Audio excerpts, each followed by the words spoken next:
સુરતમાં જૈન અગ્રણી સાથે કરોડોની છેતરપિંડી કરનારો શખ્સ ઝડપાયો છે। ફરિયાદી સાથે કરોડની જમીનનો સોદો કરીને ઠગાઈ આચરવામાં આવી હતી। રદ થયેલી નોટો વટાવીને 150 કરોડ આવવાના હોવાની વાતો કરી હતી।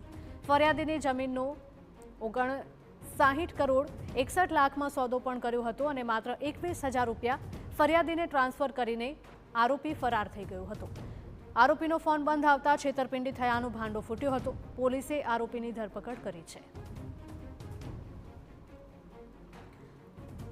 આ ઘટના સુરતમાંથી સામે આવી રહી છે કે જ્યાં જૈન અગ્રણી સાથે કરોડો રૂપિયાની છેતરપિંડી કરનારો શખ્સ આખરે પોલીસના સકંજામાં આવી ગયો છે। ફરિયાદી સાથે કરોડોની જમીનોનો સોદો કરીને તેણે ઠગાઈ આચરી હતી। રદ થયેલી નોટો વટાવીને 150 કરોડ રૂપિયા આવવાના હોવાની તેણે વાતો કરી હતી।